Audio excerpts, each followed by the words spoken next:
Welcome back to the channel, everyone. I'm Dan. Hey, I'm Jake, walking into frame. Yeah, that's Jake. Hi, Jake. How you doing? Welcome to Frame. Hey, thanks, How you Frame. doing? So, Crispy. got to thinking a little bit. I'm always on frame. I got to thinking a little bit, talking to a few friends, talking to Jake about it. And, you know, with all the stuff behind us, we tend to forget about the things that really... There's got to be at least one we've forgotten about, right? There are probably a few. Since when do we have Old Forester? Wait, what? We have Old Forester? Oh my god. Oh my gosh. Anyway, so today we're going to be talking about 5 forgotten favorites. I know, say that 10 times fast. 5 forgotten favorites. She sells seashells by the seashore. That have just kind of gone by the wayside since we started doing these reviews and buying all these wonderful things to add to the now, what I'm calling the selection, not the collection, it is the selection. The difference being collection's unopened, selection is open.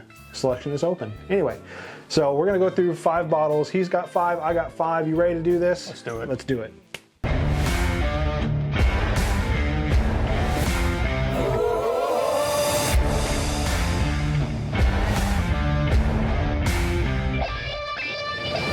Starting it out right now, I have a big one. This is the one that really got me into thinking, hey, bourbon has flavor. Bourbon has things other than just burning and the ability to Start fires and get you drunk. This one was... There's a flavor? Well, yeah. This one was recommended to me by a few friends, and I didn't believe them until I tried it. This is actually Buffalo Trace Distillate from Virginia. It is John J. Bowman single barrel coming in at 100 proof. So this is like basically Blanton's at 100 proof. Everyone loves higher than Blanton. Oh my gosh, yeah. So I gotta have a pour of this, just reminisce a little bit. We're not gonna put all the bottles up here, just a couple. Probably just ones that we're gonna pour for ourselves. Essentially, yeah. So this one is my first bottle that really just kind of fell to the wayside, and I believe that it's going to be coming back out a lot more often now because, man, I've rediscovered it and I am excited about it. I am about it. Yes, sir. Yes, sir. I've got a nice little bottle too. Do you? Ooh. It green. has a green label. It's Weller. Special Reserve. I paid way too much for that in the beginning of my bourbon journey.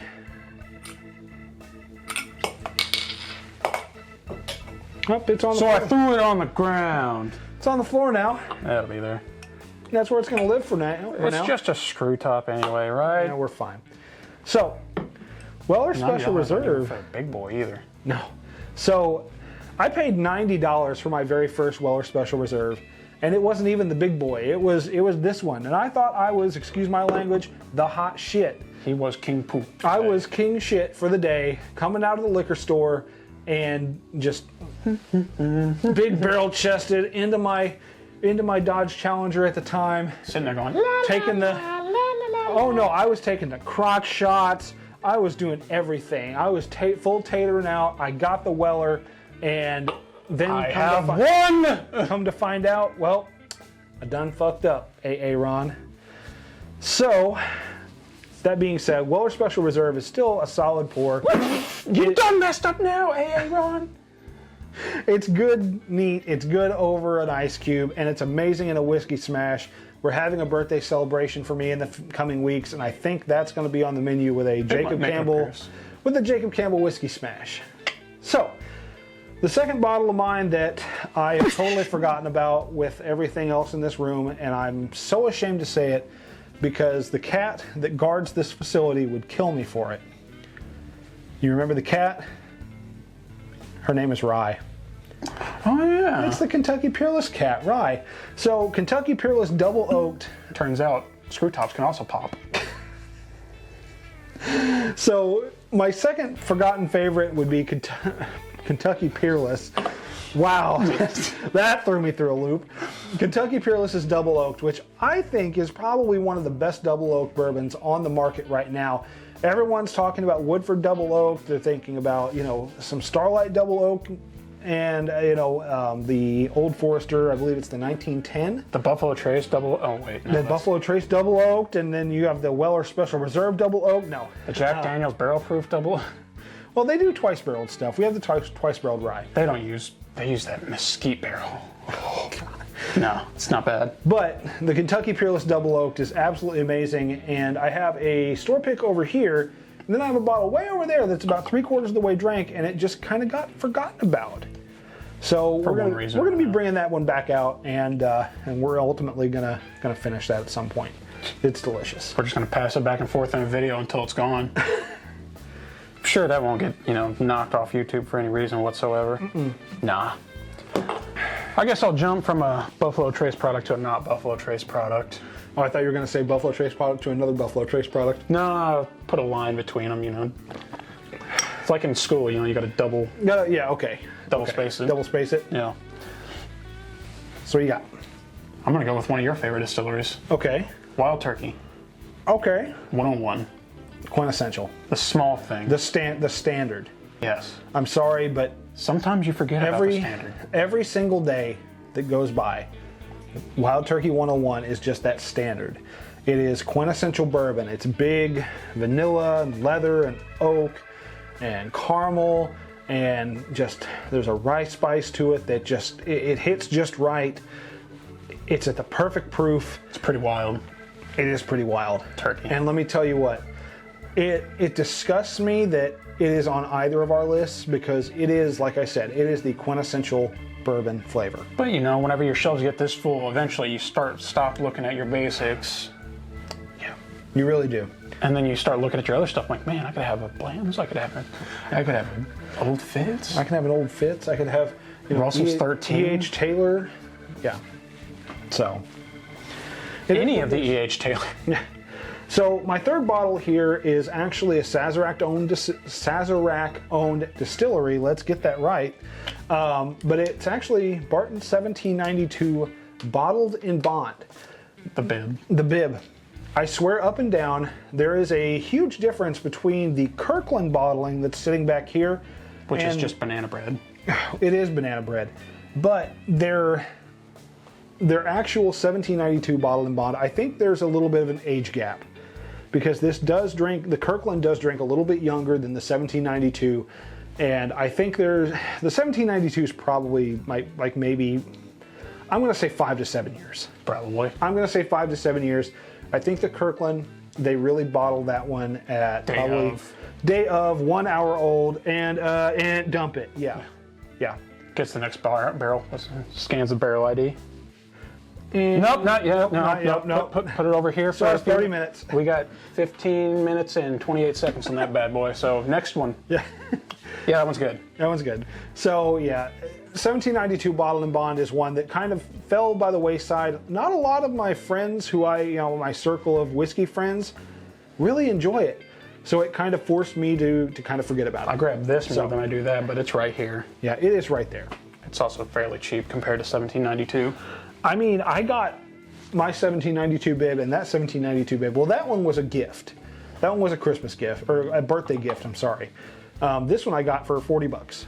Not bad. So it's not bad. So what is your third one there? All right. We jumped the line. We're back to Buffalo Trace. Now we're back to Buffalo Trace. Yeah. Imagine that. Go figure.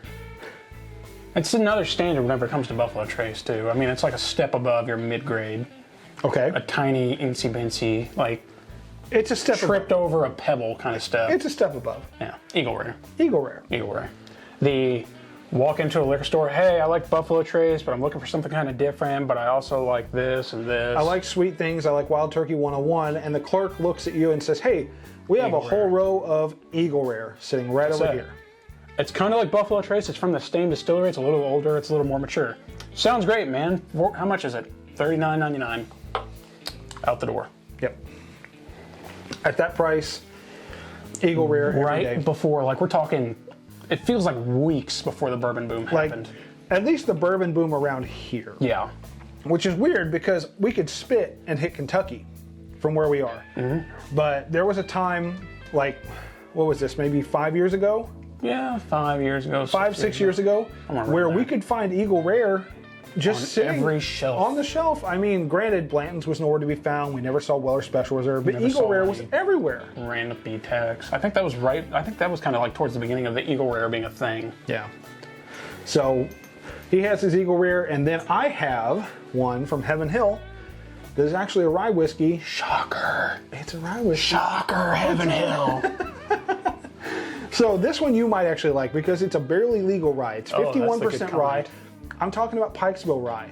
I have a bottle sitting over here that hasn't been touched probably in a year and a half. I know I look at it a lot and go, And I really enjoy Pikesville rye. You're gonna have to try Pikesville rye sometime because it was explained to me it's the rye that really got me into rye whiskeys. It's the bourbon. cut your teeth rye. It's the bourbon drinker's rye. 51% rye, a high corn content, so you get a lot of those sweet notes from the bourbon whiskey, but you get that rye spice. It's really nice. I really enjoy it. Pikesville rye is one that I am sad I forgot about. Sad times. Sad times at Ridgemont High. Yeah. So what is Not to your be confused with the fast times. I mean, those are also the sad times if you've seen the movie. Whew. So what's your fourth bottle here? My fourth bottle is one that you cannot find very often or very far. It's Woodinville Barrel Proof. You can only get it in the pick, or you have to fly out to Washington State up in the mountains and go, hey, you guys have a Woodinville Barrel Proof on the shelves? And generally at the distillery, they'll have some barrel proof stuff. They'll even have weird finishes that they do at the distillery. Yeah, Woodinville, get at your boys. Even if you're watching this 5 years into the future, if we're still around, get at us. We'd love to work with you. He's a high malt guy. Your mash bill is high malt. I like it. He likes E. And let me tell you, the Redwood Empire Foggy Burl has kind of gotten me into those high malt He's whiskeys. cutting his teeth on it. Cutting my teeth on a 100% malt whiskey. Let's go. That was adequate. Subpar, adequate, somewhere in there. It's bogey. So, my last one is actually one, I'm going to pull it down off the shelf because I'm never upset about a bogey. you were talking about, like you talked about picks a little bit with the Woodinville. Yeah. This is a pick for me. Okay. But this is one that I didn't forget about because of the selection that's behind us. I forgot about it because it's probably one of the most sought after and one of the most special Russell's picks that have been done. And it was a gift. It was the last gift we ever got from Matt Polsaway. Oh, So when we went and recorded the Camp Nelson, Lord. the Camp Nelson episode, Yeah, and the cold one. Yeah, the cold one where we sat around a fire, because we recorded that one, and I think we recorded one other one. I remember my intro to that. I'm Dan. I'm Matt. I'm cold. That was a good one. If you haven't watched the Camp Nelson single rickhouse or single barrel episode, go back down and You'll watch see me shiver the entire time. He will be sitting in a chair.